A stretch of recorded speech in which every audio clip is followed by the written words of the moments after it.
अगली सुबह एक लेडी अपने छोटे बेटे जून के साथ मैडम से मिलने के लिए आती है और वो अपने बेटे से बताती है, तुझे आज सबके साथ अच्छे से बात करना चाहिए। इसीलिए वो लड़का मान जाता है। तभी वहाँ मैडम आती है। इसके बाद वो उस लेडी और जून को लेकर जूहन के पापा के रेस्टोरेंट की ओर जाती है। जून और कोई नहीं है बल्कि हमारी कहानी का सेकंड मेल लीड है। फिर हम जूहन के पापा को देखते हैं जो रेस्टोरेंट साफ कर रहे होते हैं और वो गलती से उन दोनों के ऊपर पानी गिरा देते हैं और वो जून के माँ से माफ़ी मांगते हैं और वो उसे देखते ही रह जाते हैं। तभी वहाँ जूहन पापा को आवाज़ देते हुए स्कूल से आ जाती है, लेकिन पापा जूहन की तरफ ध्यान नहीं देते हैं। तभी वो जून को माँ को देखकर सोचने लगती है कि आखिर ये लेडी कौन है। तभी जून जूहन को हाय कहता है। तभी जूहन भी उसे हाय कह देती है। उसके बाद सब लोग घर के अंदर जाते हैं। मैडम जूहन के पापा और जून के माँ से बात कर रहे होते हैं, लेकिन जूहन को कुछ समझ में नहीं आ रही होती है कि आखिर ये लोग कौन हैं। तभी मैडम जूहन को बता देती है कि तुम्हें एक ओप्पा चाहिए था ना, तो तुम्हें आज से ओप्पा के साथ एक माँ भी मिल गई है। और वो जूहन का माँ को मिलाने की प्लान करती है, लेकिन जूहन को स्टेप मॉम की आइडिया पसंद नहीं आती है। इसीलिए वो बताती है कि मुझे कोई माँ का ज़रूरत नहीं है, मुझे ये आंटी पसंद नहीं है। और वो जून से भी थोड़ा रूड से बात करती है। इसे देखकर मैडम को लगता है कि अगर जूहन वहीं पर ही रह गई तो वो डेट खराब कर सकती है। इसीलिए मैडम जूहन और जून को वहाँ से खेलने के लिए पार्क की ओर ले जाती है और वो दोनों को जूस देकर बिठा देती है। दोनों से कहीं भी मत जाओ कहकर वो वहाँ से वॉशरूम की ओर भाग जाती है। मैडम के जाने के बाद जूहन जून से दूर जाने लगती है। फिर भी जून जूहन से बात करने लगता है। जूहन जून से रूडली बात करती है। तभी जून बताता है, तुम मुझसे इतना रूडली बात मत करो। हम ब्लाइंड डेट के लिए बहुत घंटे लंबा ट्रैवल कर कर आए हैं। इसे सुनकर जूहन पूछती है, ये ब्लाइंड डेट का मतलब क्या है। तभी जून बताता है कि दो लोग शादी करने से पहले बात करते हैं, इसे ब्लाइंड डेट कहते हैं। इसे सुनकर जूहन को गुस्सा आ जाती है और वो बताती है, मेरे पापा किसी से भी शादी नहीं करने वाले हैं कहकर जून के ऊपर चिल्लाते हुए वहाँ से जाने लगती है। जून भी जूहन का पीछा करते हुए चला जाता है। फिर हम जूहन के पापा और जून के माँ को देखते हैं। दोनों बात कर रहे होते हैं। जूहन के पापा पानी फेंकने के लिए माफ़ी मांगते हैं। तभी जून के माँ बताते हैं, कोई बात नहीं, वैसे आपका घर बहुत साफ है।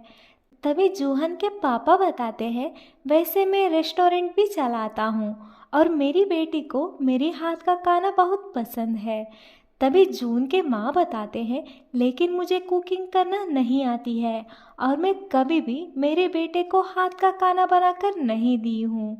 तभी जूहन के पापा बताते हैं, आज आप दोनों शाम तक रुक जाइए, मैं तुम दोनों को अच्छा खाना बनाकर दिला सकता हूँ।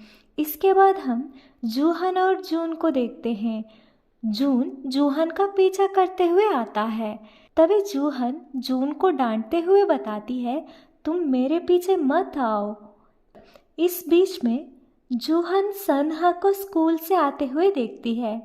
सनहा को कुछ क्लासमेट्स सनहा का टीज कर रहे होते हैं और वो सनहा को देखकर, ये वही लड़का है जो हमारे स्कूल में नया आया है और उसका बहन मर चुकी है और बहन को ये सनहा ने ही मारा है।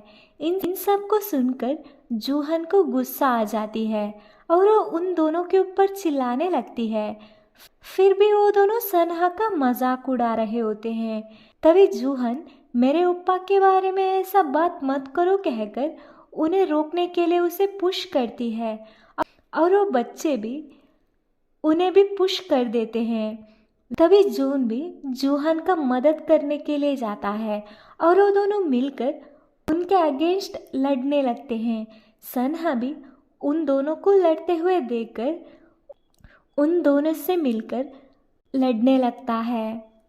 इसके बाद नेबरहुड में सब लोग वापस आ जाते हैं और जूहन के पापा जूहन से सॉरी कहने के लिए कहते हैं, लेकिन वो बता देती है कि वो दोनों मिलकर सनहा की बहन का डेथ के बारे में मजाक उड़ा रहे थे, तो हम क्यों उसे सॉरी बोले कहकर सनहा का सपोर्ट करती है। तभी जूहन के पापा बुल्ली का माँ से बताते हैं कि आपके बच्चे को सनहा से माफ़ी मांगना चाहिए क्योंकि उसने सनहा की फैमिली के बारे में बात किया है। तभी वो लेडी और उसकी बेटा दोनों सॉरी कहकर वहाँ से चले जाते हैं। जूहन का पापा को देखकर जून इम्प्रेस हो जाता है।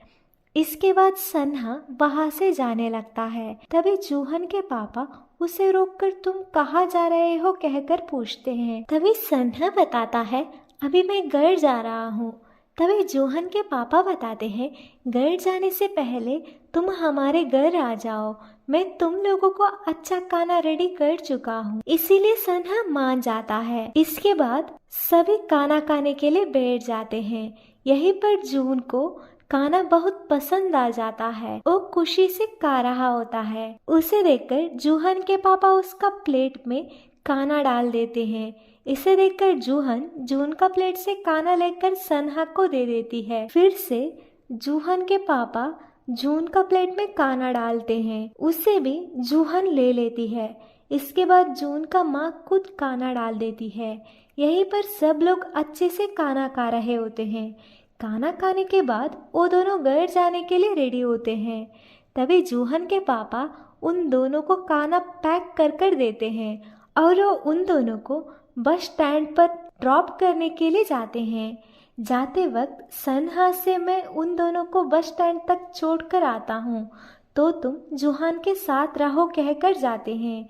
लेकिन जूहन को पापा उन दोनों के साथ जाना बिल्कुल पसंद नहीं होती है। इसके बाद जूहन वहाँ से प्लेग्राउंड पर जाती है। तभी सनहा भी जूहन का पीछा करते हुए जाता है। जूहन मिट्टी खोज रही होती है। तभी सनहा पूछती है क्या तुम्हें उस आंटी पसंद नहीं है? वो तो दिखने में बहुत अच्छी है और तुम्हें माँ भी मिल चुकी है। तभी जूहन बताती है मेरी माँ इससे भी ब्यूटीफुल है। तभी सनहा बताता है वैसे तुम मिट्टी में क्या कर रही हो? तभी जूहन बताती है मैं तुम्हें एक गिफ्ट देती हूँ कहकर एक कीड़ा को दिखाकर सनहा का पास आ जाती है। सनहा कीड़ा को देखकर डर जाता है और वो वहाँ से भागने लगता है। तभी जूहन उसे भगाने लगती है। इसके बाद दोनों अच्छे से खेलने लगते हैं। उन दोनों को खेलते हुए सनहा का माँ देख लेते हैं। खेल खत्म होने के बाद जूहन सनहा को उसके घर में बुलाती है क्योंकि वो उसकी माँ का फोटो को सनहा को दिखाना चाहती थी और वो घर में माँ की फोटो को दिखाने लगती है। तभी सनहा बताता है वैसे तुम्हारी माँ बिल्कुल तुम्हारे जैसे ही दिखती है और वो बहुत ब्यूटीफुल भी है। तभी जूहन बताती है मैं इस फोटो को पापा के सामने नहीं देखती हूँ क्योंकि उन्हें बुरा लगता है।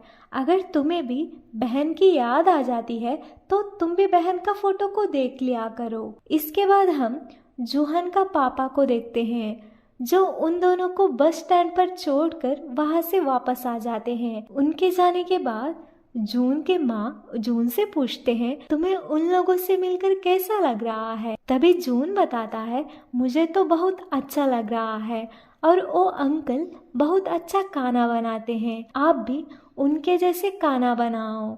और वो जूहन का पापा से शादी करने के लिए कहता है। उसे सुनकर जून का माँ बहुत खुश हो जाती है।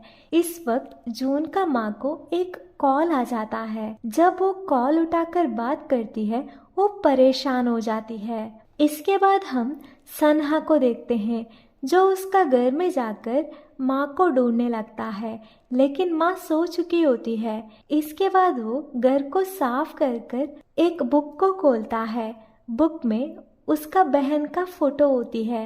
फोटो को देखकर वो मुस्कुराने लगता है। इसके बाद हम जूहान को देखते हैं जो सो रही होती है। तभी वहाँ जूहान का पापा आकर जूहान से पूछते हैं, क्या मैं तुम्हें स्टोरी सुना सकता हूँ? तभी जूहान बताती है, मुझे कोई स्टोरी नहीं चाहिए, मैं सो चुकी हूँ। और वो पूछती है, क्या आप उस लेडी से शादी करने वाले हो?